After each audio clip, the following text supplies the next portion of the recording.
Shalom, amados hermanos, que el Todopoderoso me los bendiga y me los guarde. Mi nombre es Abraham Morales, del Ministerio Yeshua Metsudah, Fortaleza de Salvación. Y en esta ocasión vamos a hablarles del tema ¿qué es el Espíritu? Cuando oímos las palabras alma y espíritu, ¿qué nos viene a la mente? Muchas personas creen que estos términos definen algo que los seres humanos llevamos dentro, algo que no muere ni puede verse.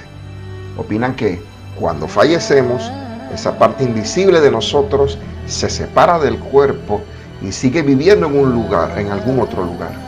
Como es una idea muy común, la gente suele sorprenderse al aprender que eso no es lo que las Sagradas Escrituras enseñan, ni mucho menos, ya que todo esto viene heredado del paganismo. Entonces, ¿qué es el Espíritu? Muy bien.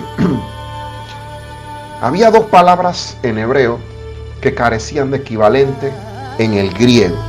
En aquella época, el griego koiné era el dialecto en boga. Ruach, espíritu y en género femenino, y nefesh, alma masculino. Ambas fueron traducidas como sige, la que asimismo fue usada para traducir del hebreo hacia el griego una tercera palabra, la palabra mente, por lo cual sige vinieron a significar indistintamente mente, espíritu y alma.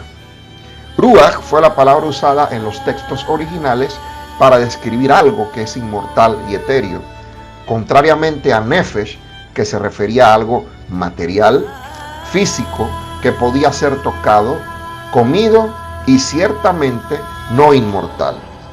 En algunas versiones bíblicas modernas, muy debatidas dentro de sus respectivas comunidades, sus revisores han corregido a partir de 1960 estas discrepancias, cambiando el término alma por el de persona o ser, aunque han sobrevivido errores como sucede en las versiones revisadas de la traducción conocida como Casiodoro de Reina y Cipriano de Valera, donde Pablo hace una cita bíblica usando el término que venía de la Septuaginta, que si ustedes la siguen, no corresponde a la letra del versículo citado en la misma Biblia. Así, en las versiones revisadas posteriormente a 1960, en 1 Corintios 15, verso 45, Pablo afirma: así también está escrito, fue hecho el primer hombre, Adán, alma viviente. El texto citado, Génesis 2:7, dice: y fue el hombre un ser viviente. Como puede apreciarse, este segundo texto fue ya corregido aún cuando el revisor tímidamente usa la palabra ser, en lugar del original del texto hebreo, que es espíritu. El texto de Pablo, no corregido, aún probablemente por omisión o descuido, permanece apegado a la versión Septuaginta, con el uso inapropiado de la palabra alma en lugar del término espíritu. Probablemente se percató Pablo de esto porque a continuación explica: el poster Adán, espíritu vivificante, es decir, el que vivifica el cuerpo es el espíritu, no el alma. Y por esto que muchos creyentes en las religiones cristianas acostumbran todavía hoy en día seguir denominando al espíritu como alma. Entonces, ¿qué es el espíritu? La palabra hebrea ruach, que es la H7307 en el Strong, usada en la Biblia, es un sustantivo femenino que significa vida, cólera, viento, vientos, aliento, espíritu, lado, soplo, ánimo, aire, enajenada, enojo, hálito, ímpetu, lados, orden, pensado, refrigerio, respiración, vana, ventosa. La palabra griega pneuma, que se traduce espíritu, la G 4151 en el Strong, viene de pneo, que significa respirar, soplar, aliento, viento. Y la voz hebrea ruach procede de una raíz de igual significado. Por lo tanto, el significado primario de ruach y neuma es aliento, aunque de este significado se han derivado otras acepciones. Todos estos significados tienen algo en común. Se refieren a aquello que es invisible a la vista humana y que da muestra de fuerza en movimiento. Tal fuerza invisible es capaz de producir efectos visibles. En la Biblia, esta palabra comienza a aparecer desde el inicio, en Génesis 1, versículo 2. Cito: y la tierra estaba desordenada y vacía, y las tinieblas estaban sobre la faz del abismo, y el espíritu de Elohim se movía sobre la faz de las aguas. El aliento de Elohim se movía sobre la faz de las aguas. Se puede traducir también aquí donde dice, y el espíritu de Elohim. También tenemos el uso de la palabra en Génesis 3, versículo 8. Cito: y oyeron el sonido de Yahweh Elohim que se paseaba en el huerto al aire del día. Y el hombre y su mujer se escondieron de la presencia de Yahweh Elohim entre los árboles del huerto. Aquí la palabra ruach se ha traducido como el aire del día, o sea, describiendo una brisa móvil intangible. Otro término hebreo utilizado para referirse a lo mismo es neshama, que es el H5397 en el Strong, y esta palabra neshama aparece en Génesis capítulo 2, verso 7. Cito: entonces Yahweh Elohim formó al hombre del polvo de la tierra y sopló en su nariz aliento de vida, y fue el hombre un ser viviente. Y sopló en su nariz aliento de vida. Este término hebreo, neshama, también significa aliento, soplo, vida, un soplo, viento, enojado, aliento vital e inspiración divina. Pero su significado es más limitado que el de la palabra ruach. La palabra griega noe, que es la G4154 en el Strong, significan aliento y viento. Parece tener un sentido limitado similar al de Hechos capítulo 17, verso 25. Cito: ni es honrado por manos de hombres como si necesitase de algo, pues Él es quien da a todos vida y aliento y todas las cosas. Y en la versión de los 70 se utilizó para traducir neshama. Veamos ahora cómo emplean las escrituras el término espíritu. Algunas personas creen que se usa como equivalente de alma, pero esto no es así. La Biblia deja claro que el espíritu y el alma son dos cosas distintas. ¿En qué se diferencian? Los escritores bíblicos usaron el término hebreo ruach y el griego neuma para referirse al espíritu. La propia Biblia aclara qué sentido tiene. Por ejemplo, en el Salmo 104, 29, dirige este comentario a Yahweh: si le quitas su espíritu, ruach, expiran, y a su polvo vuelve. Además, en Santiago, capítulo 2, versículo 26, declara que el cuerpo sin espíritu, neuma, está muerto. En estos versículos está claro la palabra espíritu. Se refiere a lo que infunde vida al cuerpo, pues sin él estaríamos muertos. Por esta razón, la palabra ruach no solo se traduce en la Biblia como espíritu, sino también como fuerza, es decir, fuerza de vida. Así, Yahweh dijo lo siguiente sobre el diluvio de Noé. Cito Génesis 6:17.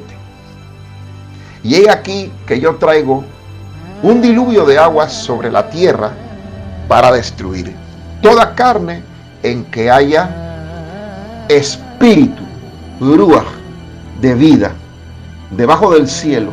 Todo lo que hay en la tierra morirá. También tenemos el pasaje de Génesis 7:15. Cito: vinieron pues con Noé al arca de 2 en 2 de toda carne en que había espíritu, ruaj, de vida. También tenemos otro pasaje en Génesis 7, versículo 22. Cito: todo lo que tenía aliento de espíritu de vida en sus narices, todo lo que había en la tierra murió.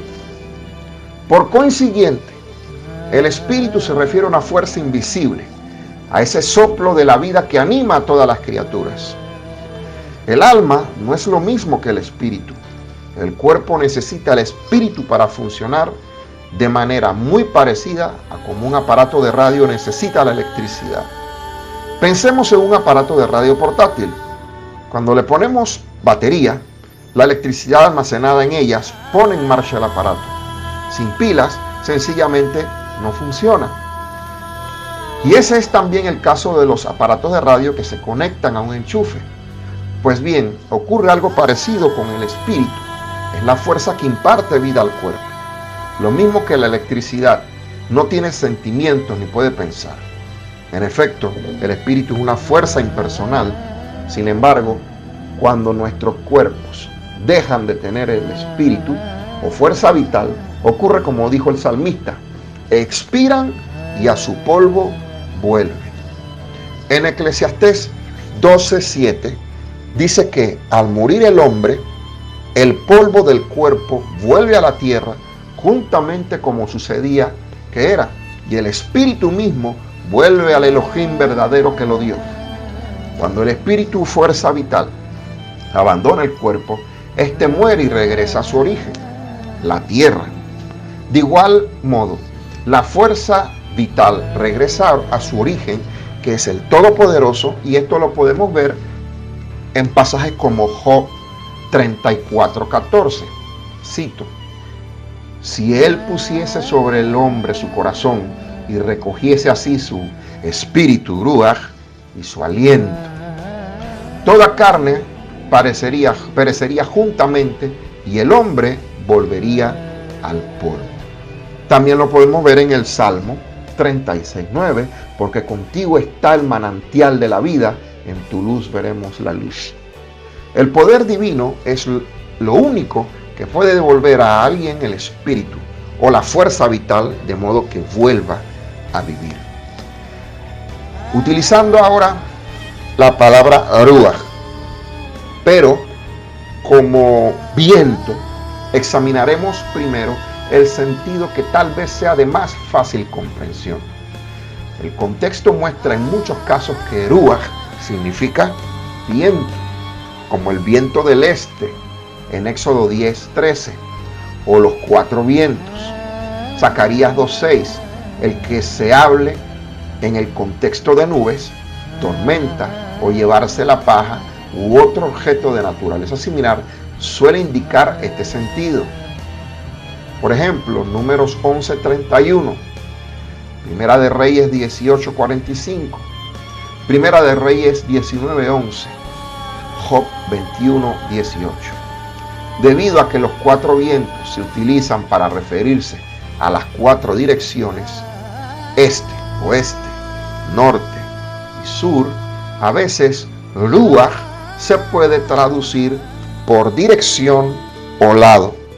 Esto lo podemos revisar en Primera de Crónicas 9:24, en Jeremías 49:36, en Jeremías 52:23 y en Ezequiel 42:16 al 20. En Job 41:15 al 16 leemos lo siguiente: la gloria de su vestido son escudos fuertes, cerrados entre sí estrechamente.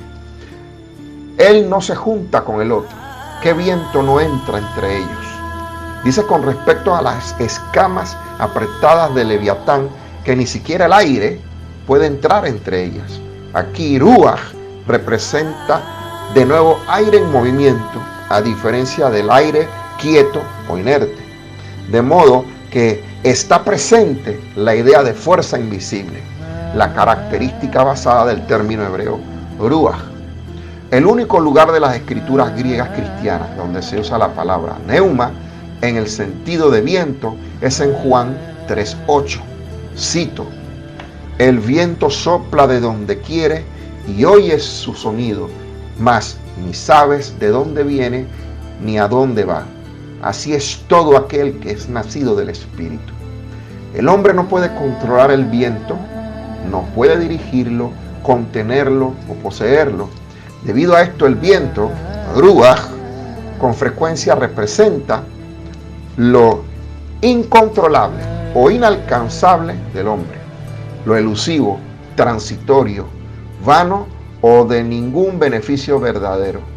Puede compararse las siguientes citas: Job 6, verso 26, Job 7:7, Job 8:2, Job 16:3, Proverbios 11:29, Proverbios 12:15, Proverbios 27:15, Eclesiastés 1:14, Eclesiastés 1:17, Eclesiastés 2:11, Isaías 26:18 y 41:29. Entonces, ¿en qué estado se encuentran los muertos? ¿Qué le sucede al espíritu tras la muerte?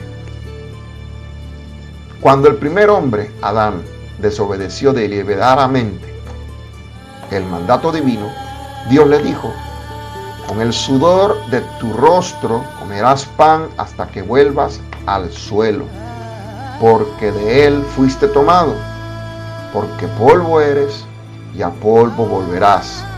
Este es Génesis 10:19. ¿Dónde se encontraba Adán antes de que el Todopoderoso lo creara del polvo? En ningún lugar. Sencillamente no existía. Así que cuando Yahweh le anunció que volvería al polvo, no le estaba diciendo que iba a ser transferido a un mundo de espíritus, sino que iba a perecer y volver a formar parte de los elementos del suelo.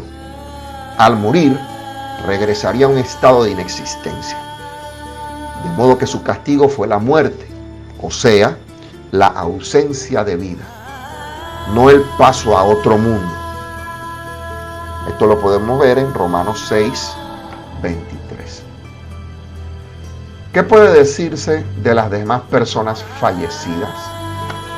Eclesiastés 9, versos 5 al 10, explica claramente en qué condición se encuentran los muertos, ya que los muertos nada saben, no hay obra, ni actividad mental, ni ciencia, ni sabiduría en el sepulcro.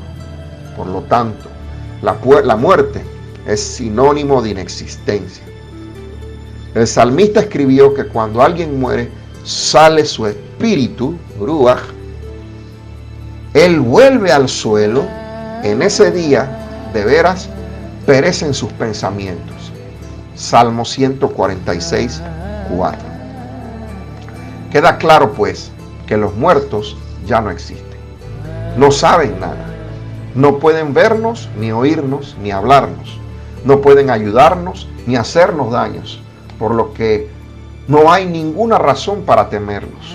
Pero, ¿qué significa el que salga el espíritu en el momento de la muerte? El espíritu vuelve al Creador.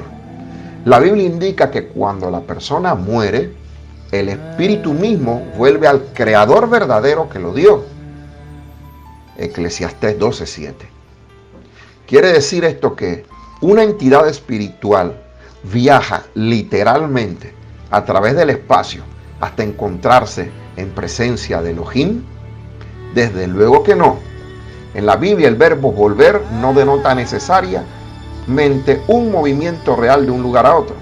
Por ejemplo, los israelitas infieles recibieron esta exhortación: vuelvan a mí, y yo ciertamente volveré a ustedes, ha dicho Yahweh de los ejércitos. Malaquías 3:7. En el caso de Israel, volver a Yahweh, ha dicho Yahweh de los ejércitos. En el caso de Israel, volver a Yahweh implicaba abandonar su mal proceder y regirse otra vez por las justas normas divinas. En el caso de Yahweh, volver a Israel significa que mostraría favor a su pueblo de nuevo. En ambos casos, la acción de volver se refería a un cambio de actitud y no a un desplazamiento geográfico literal. Asimismo, cuando el espíritu vuelve a Elohim, no se traslada de la tierra al ámbito celestial.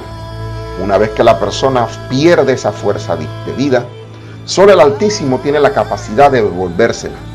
De modo que el espíritu vuelve al Elohim verdadero, en el sentido de que toda esperanza de vida futura para aquella persona depende por completo del Creador de todo. Fijémonos, por ejemplo, en lo que dicen las Escrituras sobre la muerte de nuestro Mesías Yahoshua. El evangelista Lucas relata: Yahoshua llamó con voz fuerte y dijo: Padre, en tus manos encomiendo mi espíritu. Cuando hubo dicho esto, expiró. Lucas 23:46. Yahoshua no se fue literalmente al cielo en el momento en que su espíritu salió de él, pues no resucitó hasta el tercer día y tardó otros 40 días más en ascender al cielo.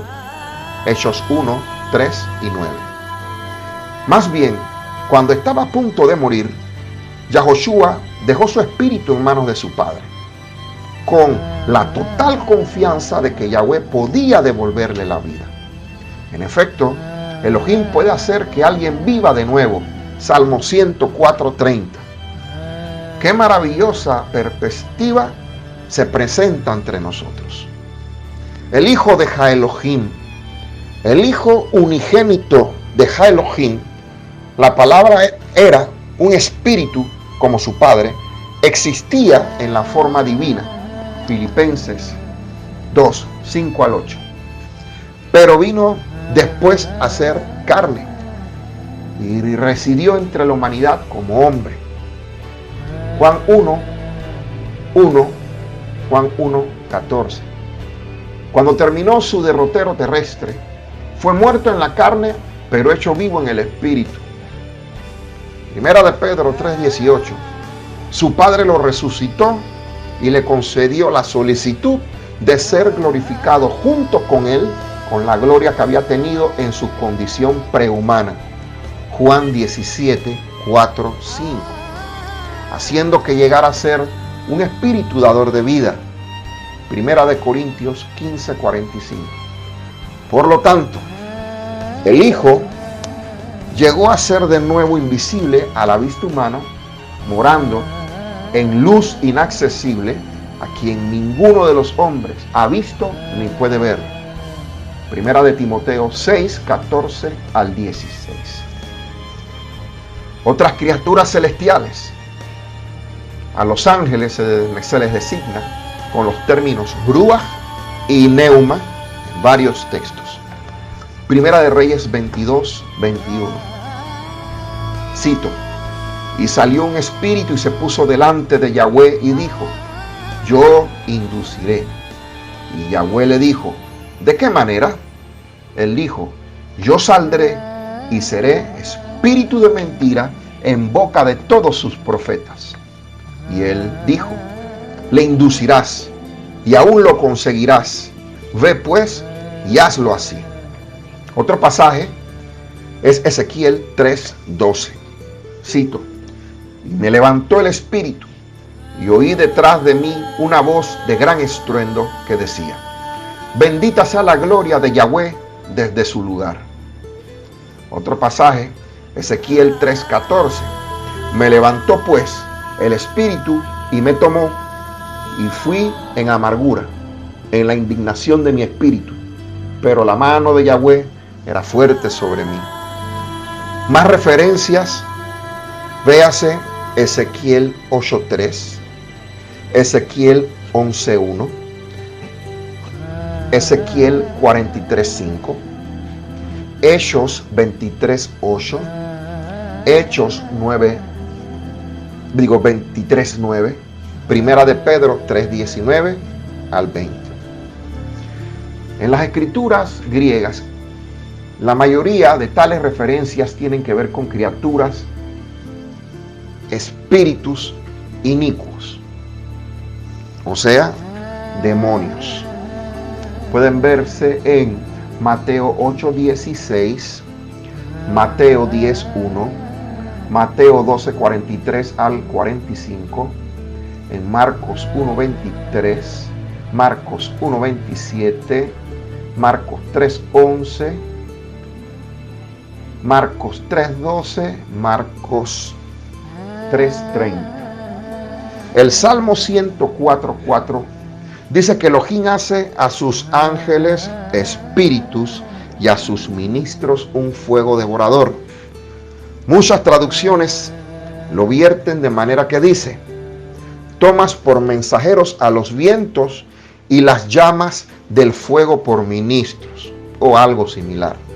Tal traducción del texto hebreo no es inadmisible. Compárese el Salmo 148:8. El fuego y el granizo, la nieve y el vapor, el viento de tempestad ejecuta su palabra. Sin embargo, la cita que hace el apóstol Pablo de este texto, Hebreos 1:7, que dice: ciertamente de los ángeles dice, el que hace a sus ángeles espíritu y a sus ministros llama de fuego, coincide con la versión de los 70 y armoniza con la traducción dada primero. En el texto griego de Hebreos 1:7, el artículo definido tous está colocado delante de ángeles, no delante de espíritu, neumata. De modo que el tema que se está tratando son los ángeles. Es de suponer que Pablo, quien conocía bien el lenguaje hebreo, estaría en mejor posición que nosotros para conocer su construcción, refiriéndose al Salmo 104:4. Y se puede tener la certeza moral de que utilizaría el pasaje en un argumento tal como lo entendía comúnmente aquellos a quienes escribía, es decir, los que estaban familiarizados con la lengua y literatura hebrea. Comparemos Hebreos 1:14. ¿No son todos espíritus ministradores enviados para servicio a favor de los que serán herederos de la salvación? Aunque los ángeles de Elohim puedan materializarse en forma humana y aparecerse a los hombres, no son por naturaleza materiales o carnales. Por consiguiente, son invisibles. Están vivos y pueden ejercer mucha fuerza, por lo que los términos ruach y neuma lo describen también. Efesios 6:12 dice que la lucha del creyente no es contra sangre y carne, sino contra los gobiernos, contra las autoridades, contra los gobernantes mundiales de la oscuridad, contra las fuerzas espirituales inicuas en los lugares celestiales. La última parte del texto en griego dice literalmente, hacia las cosas espirituales, neumática en griego, de la iniquidad en los lugares celestiales. La mayoría de las traducciones modernas reconocen aquí que aquí no se hace referencia simplemente a algo abstracto, malicias espirituales, sino a la iniquidad llevada a cabo por espíritus. Por lo tanto, se han dado las siguientes traducciones: las fuerzas espirituales del mal, habitantes de un mundo supraterreno, las huestes espirituales de iniquidad en las regiones celestiales, perversas huestes espirituales en el mundo espiritual, las fuerzas espirituales de la maldad en los espacios celestiales. Ahora veamos el uso de la palabra ruach como aliento de vida o fuerza de vida. El relato de la creación del hombre dice que Elohim lo formó del polvo del suelo y procedió a soplar nafaj en sus narices, el aliento neshama, de vida, y el hombre vino a ser alma viviente, nefesh. Génesis 2:7. Como se muestra, nefesh puede traducirse literalmente como respirador, es decir, una criatura que respira, tanto humana como animal. En realidad, neshama se utiliza para referirse a cosa o criatura que respira, y como tal, se utiliza como sinónimo de nefesh, alma. Compárese Deuteronomios 20:16, Josué 10:39, Josué 40:11, Primera de Reyes 15:29. El registro de Génesis 2:7 utiliza neshama cuando explica que Elohim hizo que el cuerpo de Adán tuviera vida y llegara a ser un alma viviente. En el capítulo 11 de Apocalipsis se da una visión simbólica similar. Se presenta el cuadro de dos testigos cuyos cadáveres se dejan en el camino por 3 días y medio. Luego, espíritu o aliento, neuma, de vida procedente de Elohim entró en ellos y se pusieron de pie. Revelaciones 11, del 1 al 11. Esta visión de nuevo recurre a una realidad física para ilustrar una revivificación espiritual. También muestra que tanto la palabra griega, neuma, como la hebrea, ruach, pueden representar la fuerza dadora de vida procedente de Elohim que anima el alma humana o persona. Como dice Santiago 2:26, el cuerpo sin espíritu, neumatos, está muerto. La fuerza de vida o espíritu es impersonal. Como se ha mostrado, las escrituras dicen que el ruach o fuerza de vida no solo está en los humanos, sino también en los animales. Veamos Génesis 6:17. Y he aquí que yo traigo un diluvio de agua sobre la tierra para destruir toda carne en el que hay espíritu de vida debajo del cielo. Todo lo que hay en la tierra morirá. Génesis 7:15. Vinieron pues con Noé al arca, de dos en dos de toda carne en que había espíritu de vida. Génesis 7:22. Todo lo que tenía aliento de espíritu, de vida en sus narices, todo lo que había en la tierra murió. Eclesiastés 3:18-22 muestra que el hombre muere de la misma manera que las bestias, pues todos tienen un solo espíritu, de modo que no hay superioridad del hombre sobre las bestias. Es decir, en cuanto a la fuerza de vida, que es común en ambos.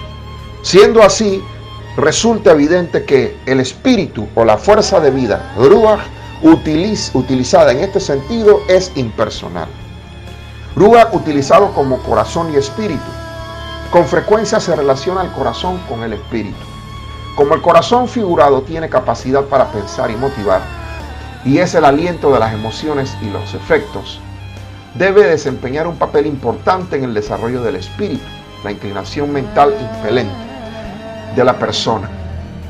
Éxodo 35:21 establece un paralelo entre el corazón y el espíritu al decir: vinieron todo aquel cuyo corazón lo impelió y trajeron todo aquel cuyo espíritu lo incitó. La contribución de Yahweh para la obra de la tienda de reunión. Por otro lado, cuando los cananeos se enteraron de las obras poderosas de Yahweh a favor de Israel, su corazón empezó a derretírseles y no se levantó espíritu en ninguno de ellos. Es decir, perdieron el impulso para pelear contra las fuerzas israelitas. Josué 2:11, Josué 5:1, compárese con Ezequiel 21:7. También se utilizan las expresiones dolor de corazón y quebranto de espíritu, Isaías 65:14 u otras similares. Compárese con Salmo 34:18, 143:4, Proverbios 15:13. Debido al influyente efecto de la fuerza motivadora de la persona tiene en la muerte, Pablo aconseja: deben ser hechos nuevos en la fuerza que impulsa, forma neuma, su mente, y deben vestirse de la nueva personalidad que fue creada conforme a la voluntad de Elohim en verdadera justicia y lealtad. Efesios 4, del 23 al 24. La necesidad vital de controlar el espíritu se recalca mucho en la Biblia, como una ciudad en que se ha hecho irrupción, que no tiene muro. Es el hombre que no tiene freno para su espíritu. Proverbios 25, 28. Es posible que ante la provocación actúe como el estúpido que con impaciencia deja salir todo su espíritu, mientras que el sabio lo mantiene calmado hasta lo último. Proverbios 29, 11. Compare con Proverbios 14, 29 y 30. Moisés se dejó provocar de forma indebida cuando los israelitas le amargaron el espíritu en una ocasión y empezó a hablar imprudentemente con sus labios para sus propios perjuicios. Salmo 106, 32 al 33. Así, el que es tardo para la cólera es mejor que un hombre poderoso, y el que controla su espíritu que el que toma una ciudad. Proverbios 16, 32.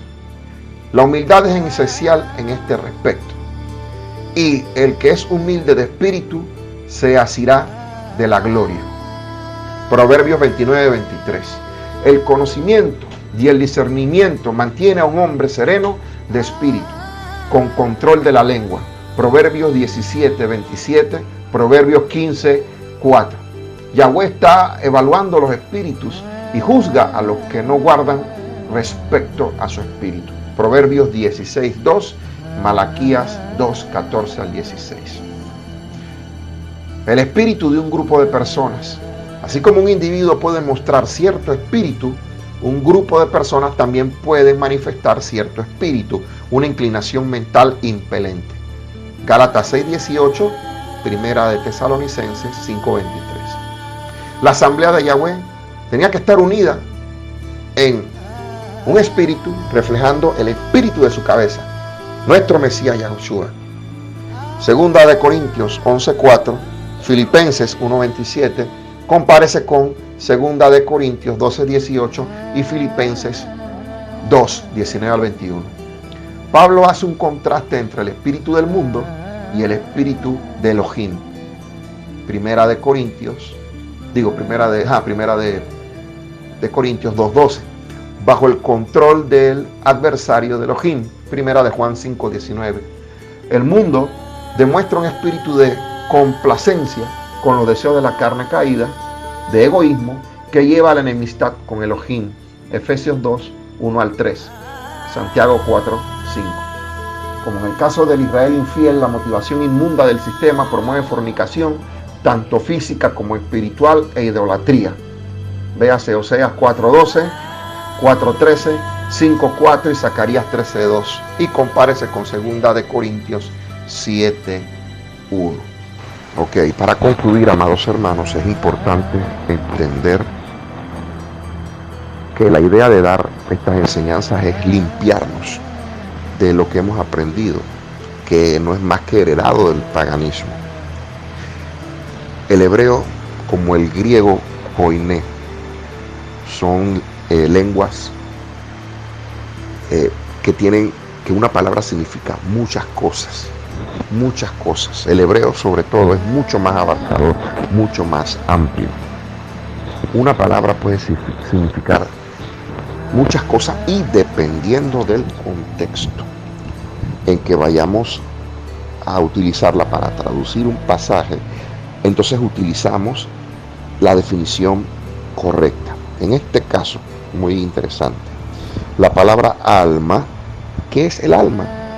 ¿Qué es nefesh? Nefesh no es otra entidad o un fantasma que vive en nosotros como nosotros hemos aprendido de las religiones, porque eso es lo que nosotros hemos heredado. Mentira.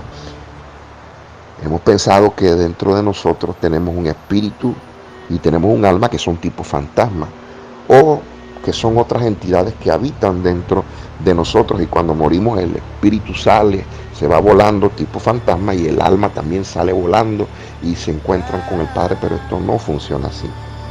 ¿Qué es el alma? ¿Qué es nefesh? ¿Qué es la nefesh? Somos nosotros.